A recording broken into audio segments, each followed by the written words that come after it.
Good morning student. आज का हमारा टॉपिक है ट्रांसपीरेशन। इसमें देखते हैं what is transpiration. The loss of water in the form of water vapours from the surface of the aerial parts of plant mainly from leaves. तो किसी भी प्लांट में जो वाटर का लॉस होता है in the form of vapour through the aerial parts. Aerial parts का मतलब देख लीजिए क्या होता है। एरियल पार्ट्स का मतलब ये ऊपर का जो एरिया है, मीन्स ये जो लीव्स आते हैं और ये स्टेम आता है, ये सब एरियल पार्ट्स में है। तो इसमें जो लीव्स में स्टोमेटा होता है, छोटे छोटे जो छेद होते हैं, यहाँ से वाटर का जो लॉस होता है। और यहाँ पे स्टेम में भी होता है, लेंटिसेल होते हैं, यहाँ से वाटर लॉस होता है। मीज़ोफिल सेल होते हैं इस लीफ के ऊपर, वैक्सी लेयर एक होती है, वहाँ से वाटर का लॉस होता है। तो इसी को हम लोग क्या कहते हैं, ट्रांसपीरेशन। ये 3 टाइप का होता है, देख लीजिए। फर्स्ट है स्टोमेटल ट्रांसपीरेशन।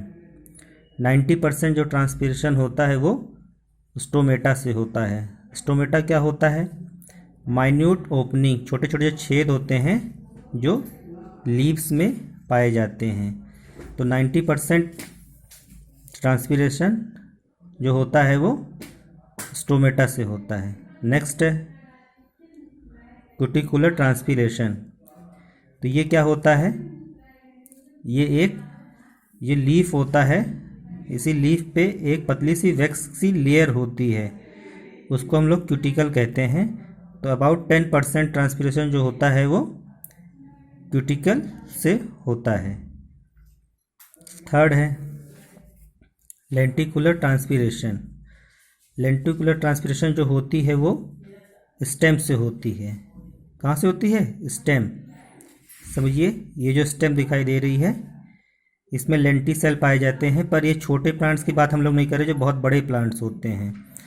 तो जब बड़े प्लांट्स होते हैं, जब समझिए कि जब पतझड़ का मौसम आता है तब उनके लीव्स सब टूट के अलग हो जाते हैं। जब लीव्स नहीं है तो ट्रांसपीरेशन कहाँ होगा।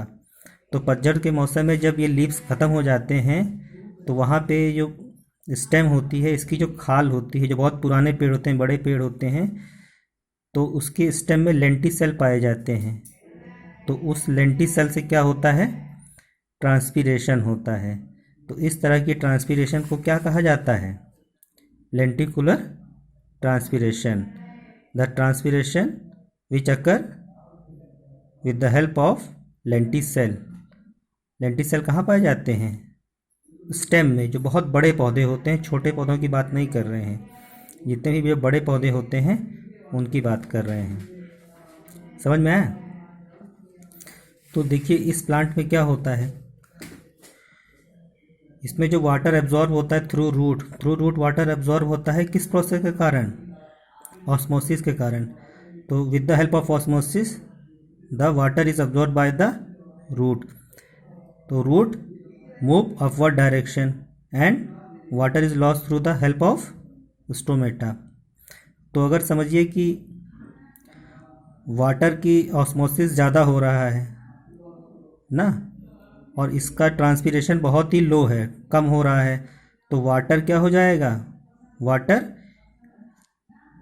इन लीव्स के थ्रू बाहर आएगा। जो सुबह सुबह आप लोग ओस की बूंद देखते हैं तो आपको क्या यहाँ पे दिखाई देगी, ओस की बूंद, छोटी छोटी बूंद। जब आपका ट्रांसपीरेशन क्या होगा, बहुत ही लो होगा, और ऑस्मोसिस क्या हो रहा है, बहुत ही ज़्यादा हो रहा है।